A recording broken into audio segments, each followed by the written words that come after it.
Evangelho de Lucas, capítulo 2, os versos de 4 a 7.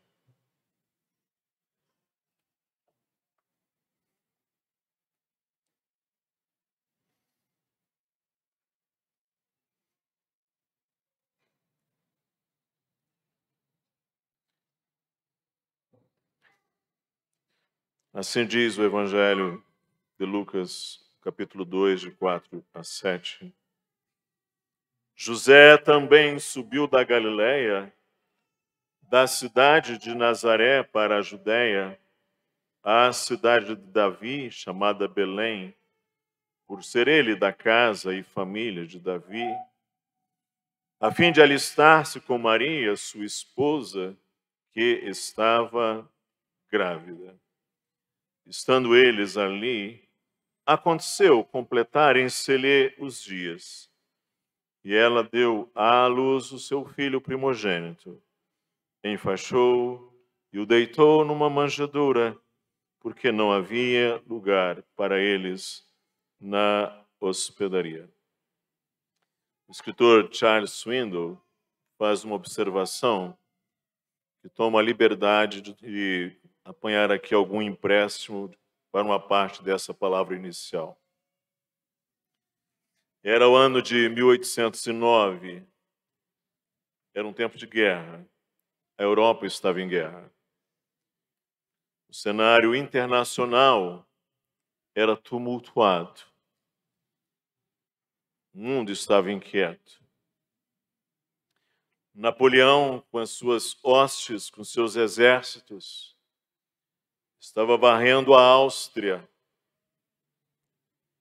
e o sangue corria livremente.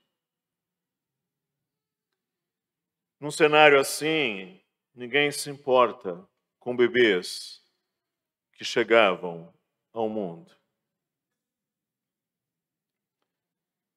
Num cenário assim, o mundo estava negligenciando alguns nascimentos terrivelmente ou significativamente importantes. Alguns exemplos. Naquele ano nascia William Gladstone. Ele estava destinado a ser um dos mais importantes estadistas da Inglaterra. Naquele ano, nasceu na casa de um ministro simples, desconhecido, e sua esposa, Alfred Tennyson, que afetaria o mundo literário de uma maneira muito marcante. Lá em Boston, começou a vida agitada e trágica daquele escritor chamado Edgar Allan Poe. Foi também no ano de 1809 que um médico chamado Darwin e sua esposa batizaram seu filho, Charles Robert, que se tornou um conhecido biólogo e naturalista. E naquele mesmo ano, ouviu-se o choro de um bebê recém-nascido em uma cabana de toras, em um condado rural do estado do meio-oeste americano, Kentucky. E o nome do bebê era Abraham Lincoln. Naquele ano, na Escócia, nascia Robert Ridley Calley, médico, pastor e missionário, que foi apelidado pelos portugueses de o Lobo da Escócia. Calley foi o pioneiro e desbravador das missões evangélicas em Portugal e no Brasil, plantando aqui no Brasil a primeira igreja congregacional e de fala portuguesa em nossa pátria, a Igreja Evangélica Fluminense. E se houvesse noticiários naquela época, e certamente houve, não é? Essas palavras teriam sido ouvidas. O destino do mundo está sendo moldado em um campo de batalha na Áustria. Mas boa parte do futuro do mundo estava sendo moldado em alguns berços, dos quais mencionei apenas alguns. Da mesma forma, nesse texto que lemos, todos pensaram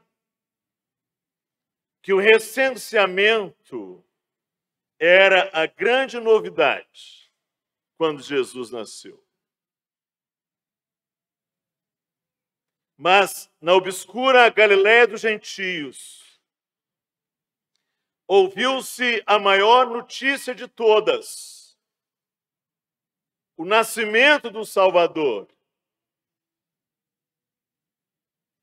E as cidades dos judeus recebiam gente se locomovendo por conta de um grande recenseamento.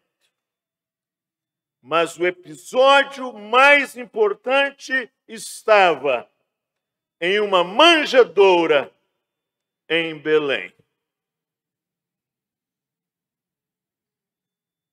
Dei a essa série de 3 breves palavras o título de O Escândalo do Messias. Falei no domingo passado que escândalo é originalmente pedra de tropeço. Isto é algo que pode levar alguém a tropeçar, a cair. Você pode tropeçar por não usar bem a sua atenção, o seu olhar, o seu melhor discernimento. E por vezes isso acontece por algum costume, alguma preconcepção, algum hábito, alguma expectativa. Sempre fizemos daquela maneira e agora vem diferente, caímos, levamos um tombo. Sempre passamos por aquele caminho, nunca tinha um buraco, não tinha uma pedra, agora tem e tropeçamos. As coisas não saíram como nós esperávamos. E aí vem o Messias. Como os judeus imaginavam que seria o Messias? O rei mais glorioso dos judeus foi Salomão. Cristo mesmo falou da glória de Salomão. E não seria de se estranhar que alguns aguardassem um perfil de Messias bem salomônico. E ainda há hoje judeus com esse tipo de expectativa.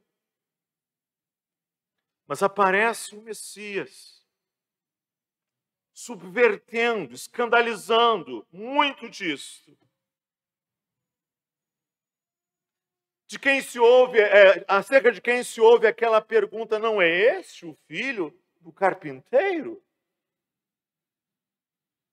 Cumprindo as profecias, Isaías diz: ele vos será santuário, mas será pedra de tropeço e rocha de ofensa a 2 casas de Israel. O apóstolo Paulo, interpretando este momento acerca de Cristo, ele diz: eis que ponho em Sião uma pedra de tropeço e rocha de escândalo, e aquele que nela crê não será confundido. E agora chega o recenseamento. Os versos de 1 a 3 fala sobre ele. Naqueles dias foi publicado um decreto de César Augusto, convocando toda a população do império para recensear-se. O primeiro recenseamento foi feito quando Quirino era governador da Síria. Todos iam alistar-se, cada um à sua própria cidade. Observe, o texto começa falando de coisas grandes. O império, que aqui neste caso é o portento romano, que se estendeu da Ásia até o Muro de Adriano, lá na Grã-Bretanha, e que fez cruzar de estradas toda a Lusitânia, que atualmente é Portugal. um portento. Um império. Decreto. Ninguém faz decreto se não for grande. Ninguém decreta nada se for grande. Decreto. Recenseamento. Que geralmente são grandes mobilizações antigas para fins de controle, para fins de tributação, para fins de impostos, por razões militares e para fins de controle social, porque ninguém governa se não exercer algum tipo de controle da sociedade. Essa que é a realidade. E você tem um nome, Augusto, elevado. Esse é o nome dele. O título dele é César. Não tem nome mais influente que o dele. Ele é considerado uma espécie de semideus ou deus. Augusto. César. Você tem Quirino, governador da Síria. E você tem o verbo decretar, convocar. Ou seja, está aqui claramente, convocando. Não é convidando. Não é pedindo. É convocando toda a população do império a recensear-se. Toda a população. O verso seguinte diz, 3, todos iam, cada um na sua própria cidade. Este é definitivamente um cenário de coisas grandes e pessoas grandes.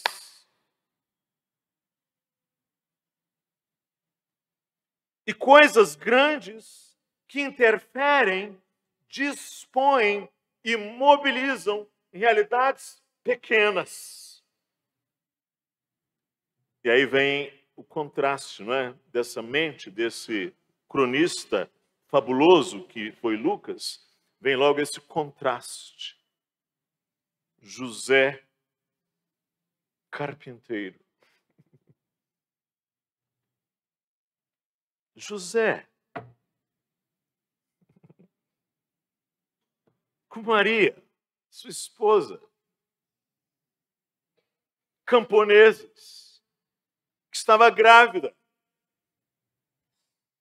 sem licença maternidade, irmãs. Sem licença. Não tem nada disso.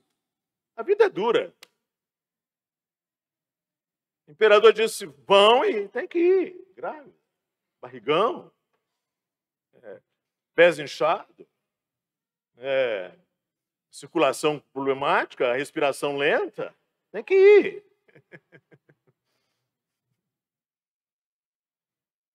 Galileia, dos gentios, das gentinhas. Foi José da Galileia. E ainda vem de Nazaré. Que ninguém nem saberia onde ficava, se não fosse esse fato. Nazaré. A ponto que aquele hebreu lá, o judeu, em quem não havia dolo, disse, pode vir alguma coisa boa de Nazaré? É um cantão.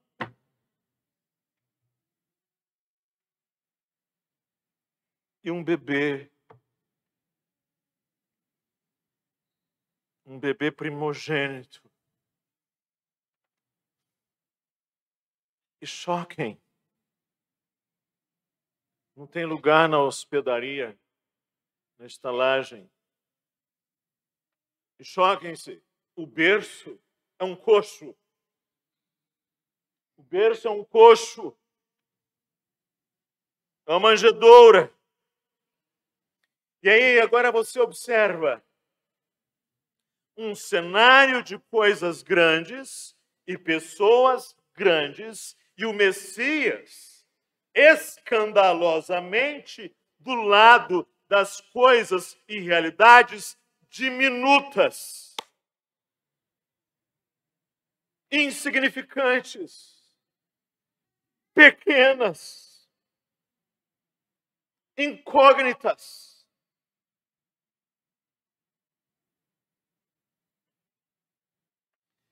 Mas você que hoje lê esse texto, você tem uma convicção, não é?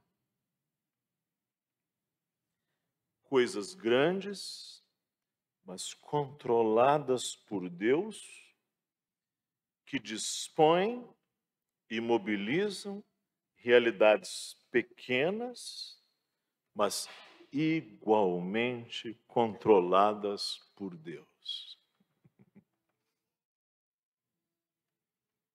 A gente crê na soberania de Deus, não é? A gente crê que todas as coisas estão no controle do Senhor. A gente crê que todas as coisas estão no domínio do Senhor, que nada escapa.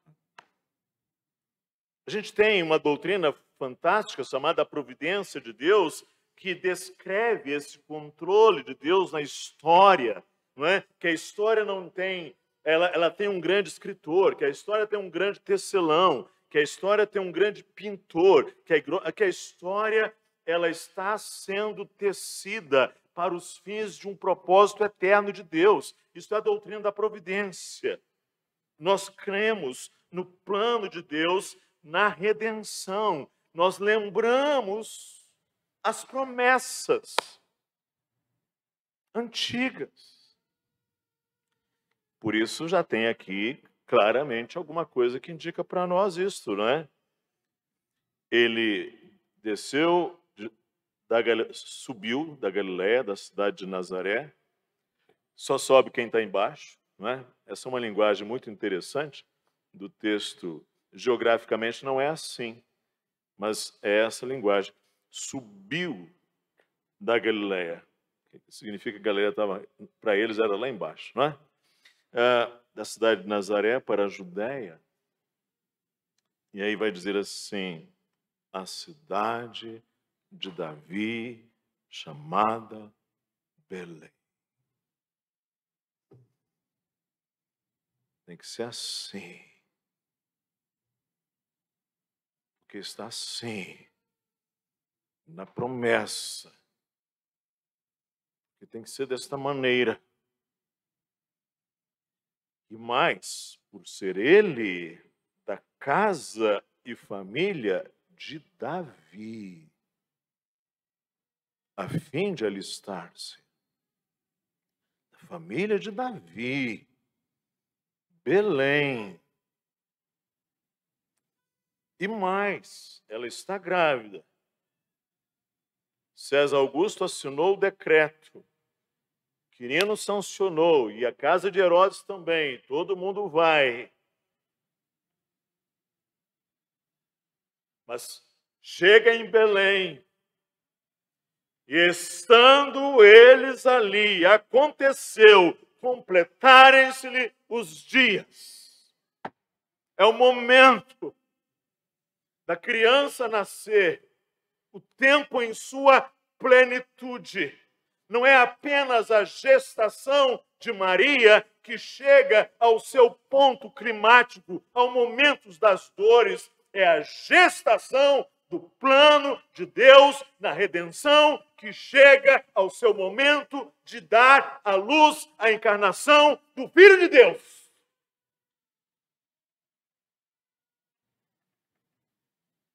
Um Deus que escandaliza a sabedoria dos homens, por assim dizer, na forma de um bebê. Enfaixou e o deitou numa manjedoura, porque não havia lugar para eles na hospedaria.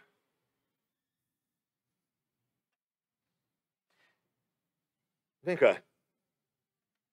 Se você visse aquela cena, que observações você faria? Você parou para pensar nisso? Que impressões você teria? A que conclusões você chegaria? Eu queria agora pedir que a gente tome algum cuidado, porque a gente está aqui no século XXI, em São José dos Campos, na Vale do Paraíba, que é uma espécie de Califórnia brasileira, mas eu preciso trazer um pouco de realismo para isso aqui. Vamos lá. Em 1965, no mês de agosto, nasceu um rapaz com 4,8 kg. Grandão, né? Uma cabeça proeminente. E foi o primeiro parto cesariano da sua família. Marcou uma diferença geracional com o nascimento de meu pai e de seus irmãos. 12 filhos. E, gente, as pessoas nasciam e morriam em casa. Hoje as pessoas nascem e morrem em hospitais. Mas até lá, a geração dos meus pais, as pessoas nasciam e morriam, grande parte delas, especialmente naquele interior, onde eles desbravaram, em casa. Como eram os nascimentos? Parteiras, sem anestesia. Como a bisavó de minha esposa, que era mãe de todos ali naquela região, parteira.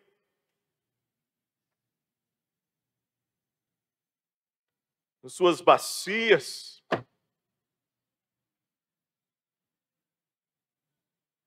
Com as suas toalhas aquecidas no fogo, lá no fogão a lenha. Sem luz elétrica. A luz de lamparina. E dores, e gritos, e medos que atravessam a noite, que ceifaram vidas de muitas mulheres e também crianças.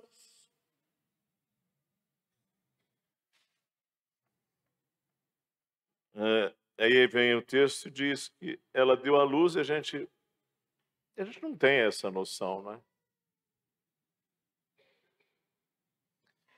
Enfaixou e o deitou numa manjedoura, porque não havia lugar para eles na hospedaria. Já imaginou um nascimento desse?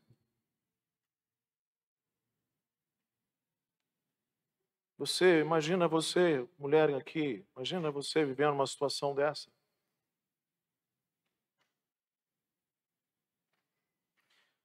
Que agora você tem ali o Filho de Deus, uma coisa tão escandalosa, literalmente nas mãos de pessoas. Alguém faz o parto. Alguém limpa o sangue, cobre, veste não, enrola em faixas. Alguém põe para amamentar, alguém põe para dormir, e é o Filho de Deus.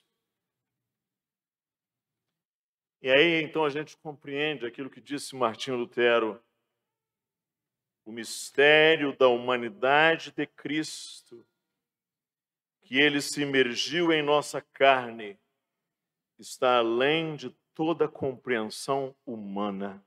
É isso mesmo. Isso aqui está além de toda a nossa capacidade de compreensão. Não da capacidade de entendermos a linguagem, mas do ponto de vista de harmonizarmos isto dentro da nossa cachola. Um bebê. Deus. Como é isso? O que caracteriza uma criança? Dias atrás eu pregava aqui sobre isso, né? O maior é o menor. O que era uma criança? A criança se caracteriza por sua baixa estatura, por sua baixa presença, pouca força, baixíssimos recursos de defesa própria. A criança se caracteriza por sua dependência. Quanto mais nova uma criança, maior a dependência. Um bebê é totalmente dependente. A criança se caracteriza por sua fácil condução. Um bebê carregado no colo, a criança é pouco autônoma. A criança a gente conduz. E a nossa mente é limitada para essas coisas. Mas ainda assim a revelação afirma que Deus está encarnado no colo de Maria. Deus está encarnado no colo de Maria.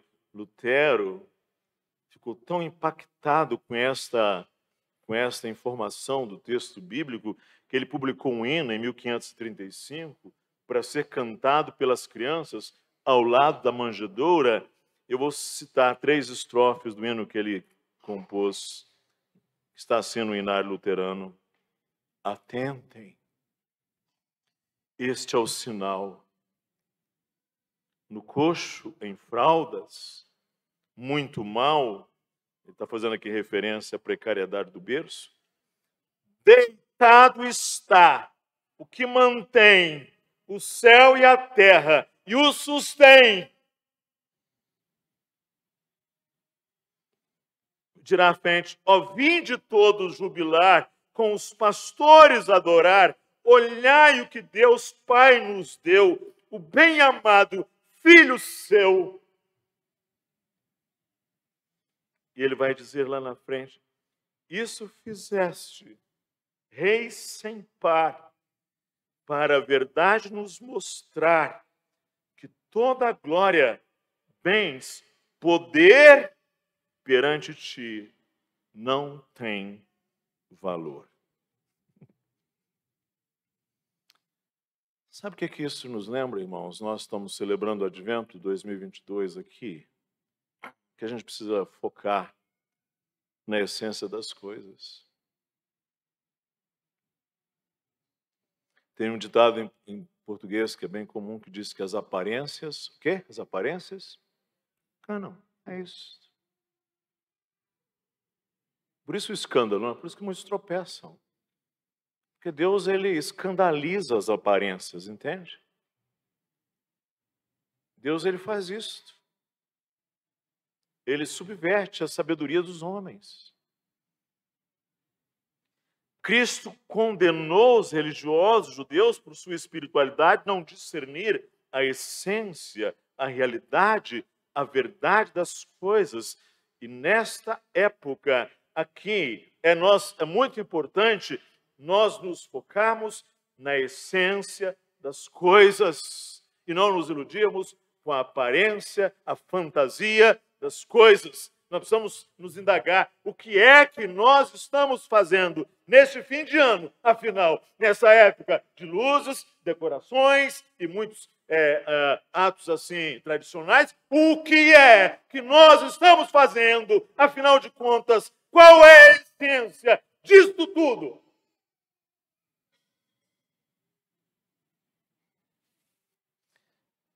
Além disto, isso deve nos fazer lembrar que o reino do Messias, ele impõe para a gente uma nova mente, uma nova mentalidade, uma nova forma de pensar, uma diferente hierarquia de valores. Isso é muito importante. O apóstolo Paulo vai dizer, renovai-vos pela transformação do vosso entendimento. Ou seja, nós não podemos ficar pensando segundo as formas deste mundo. O mundanismo é isso, irmãos. O mundanismo não é só você usar um batom vermelho, coisa desse tipo. O mundanismo é você ter a mente de pensar, a forma de pensar deste mundo, os valores desse mundo, arraigado em você, encarnado em você, de tal forma que você pensa e vive segundo a dinâmica e valores deste mundo. Quando a igreja é assim, esta é efetivamente a igreja mundana, secular. Uma forma de pensar mundana, sujeita à escravidão deste mundo. orientada pela hierarquia de valores deste mundo, referenciada pelos valores deste mundo caído, que crucificou o nosso Senhor Jesus Cristo, que quis matá-lo enquanto estava ali o rei Herodes, enviando lá aqueles algozes assassinos para matar aqueles infantes em Belém. É esse mundo que quer matar o Messias, ao qual nós não devemos jamais nos submeter. Porque esse mundo odeia Cristo. As categorias mundanas não deveriam moldar nossa celebração do advento nesse tempo, irmãos. No reino de Cristo, nós precisamos de uma nova maneira de pensar, de uma nova maneira de ver a realidade. E isso deve, então, refletir-se na nossa maneira de viver. Isso deve também se manifestar na maneira como nós celebramos o advento do Messias. Eu concluo a minha palavra lembrando a você que tem uma expressão nas narrativas do advento, tem uma expressão que se repete. Se você fizer uma leitura atenta das narrativas do nascimento de Cristo, do advento de Cristo,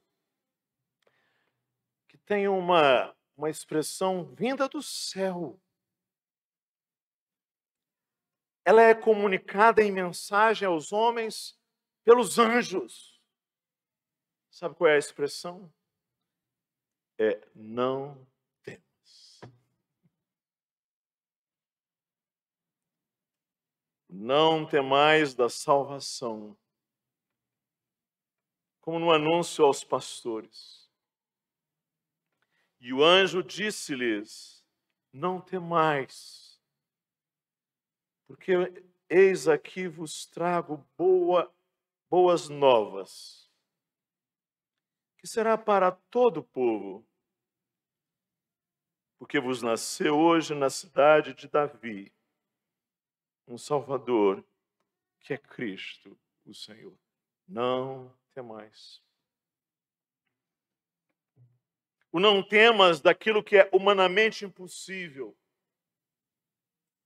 como anunciado pelo anjo a Maria. Não temas, Maria. Não temas, Maria. O Espírito Santo descerá sobre ti, e o poder do Altíssimo te cobrirá com a sua sombra, porque para Deus nada será impossível. Ou, para Deus não há impossíveis. Nós temos o não temas da oração não respondida. Não temas.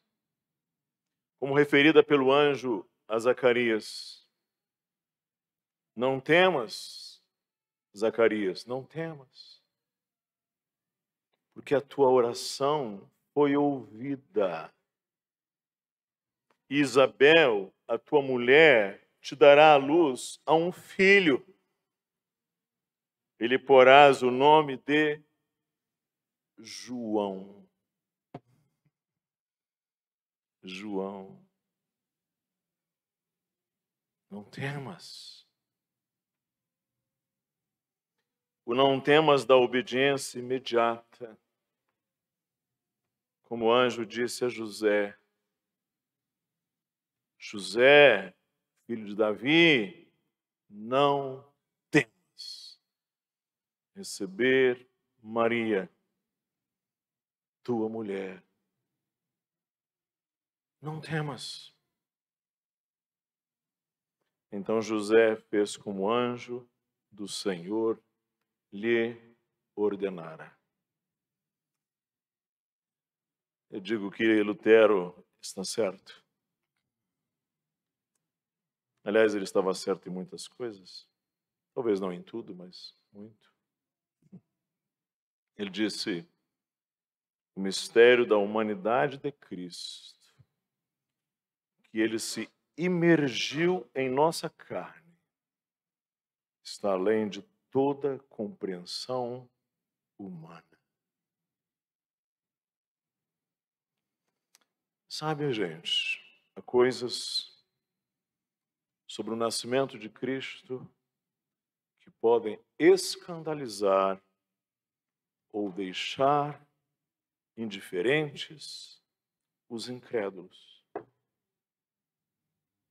Há coisas sobre o nascimento de Cristo que podem fazer tropeçar o coração fraco, incrédulo, cético. Mas eu termino dizendo que a mensagem dos céus para aqueles que creem em Cristo e ficam pasmados, estupefatos diante desse milagre da encarnação é: não temas, não temas, confia, descansa, louva e responda a Deus, aos céus, com obediência simples e confiante.